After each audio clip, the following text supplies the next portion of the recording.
sa mga yumoyosi naman, mga naninigarilyo, na ang modernong paggamit ngayon sa halip na FF buga, higop buga, ang binubuga nila yung paggamit ng e-cigarette.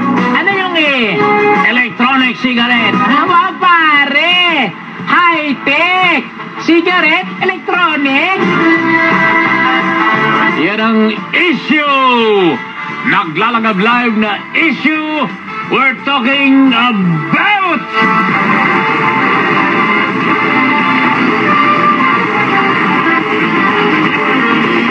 Sige. Habang sa ganito kaaga na alas 6:21, 6:21, mayroong kaagad naninigarilyo. Warning, warning. Cigarette smoking is deadly. Hindi lang bad for your health, deadly to your health. Ang aabuti nyo dyan ay pantay pa. Pag kayo nagpatuloy pa. Ano ba itong e-cigarette na ito? At bakit merong kampanya ang isang grupo at maging ang ating gobyerno na bantayan ang e-cigarette at maging ang findings po ng World Health Organization ay nagbabala sa mga gumagamit nito. Yan yung ipinampalit sa ordinaryong yosi na naninigarilyo. Pero yan daw paggamit ng e-cigarette, hindi mo daw nakamamatay. Vapor lang yan at walang chemical. On the contrary, pinaninindigan ng mga otoridad, ng mga eksperto, na hindi lang vapor yan. Meron yung mga halong chemical na nakamamatay at delikado sa kalusugan. I-welcome natin ang dalawang panig na magpipingkian ng kanilang mga paliwanag at katalinuhan sa isyong ating pinag-uusapan.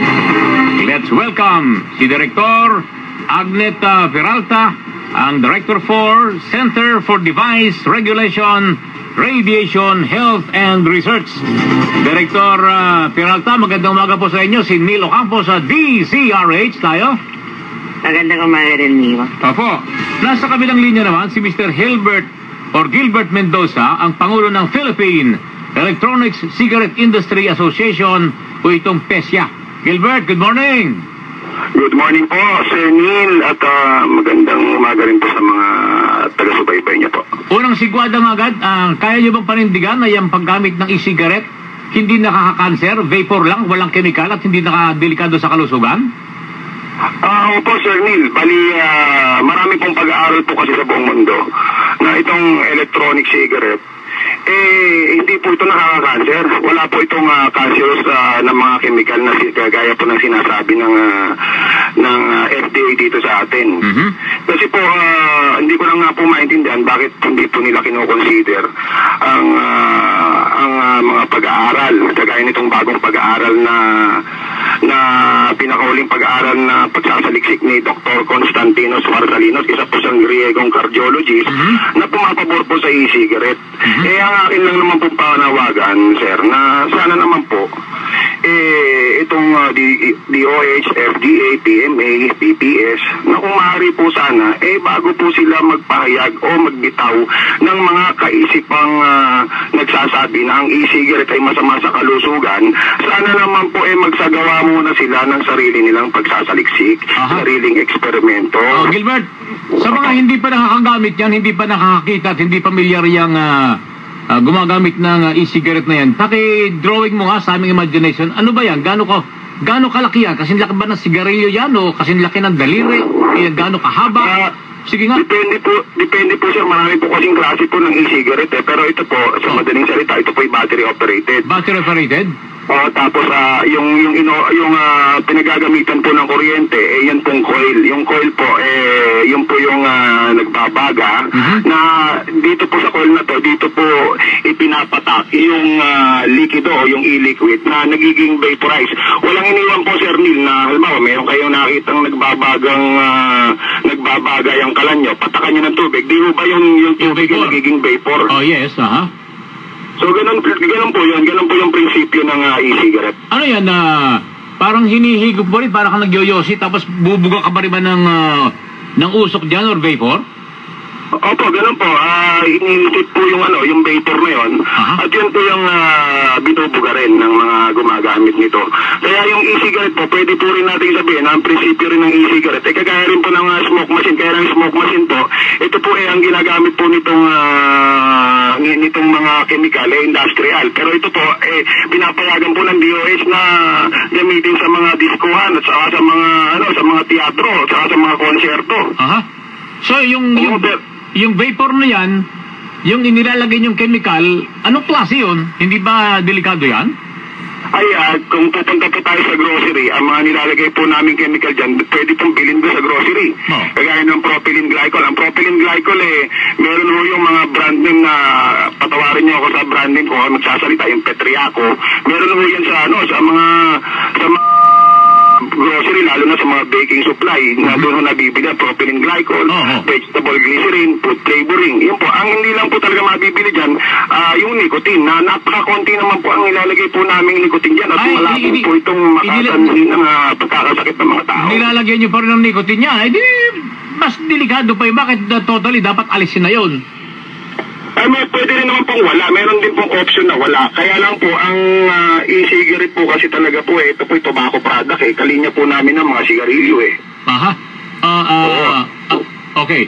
Pasagutin lang natin sa kabilang ibayo si Director Peralta. Director Peralta.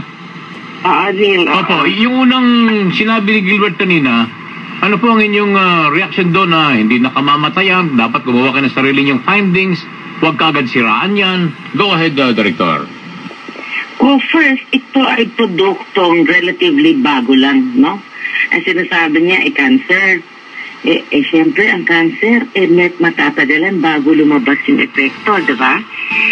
Kaya, matagal na pagsusurian.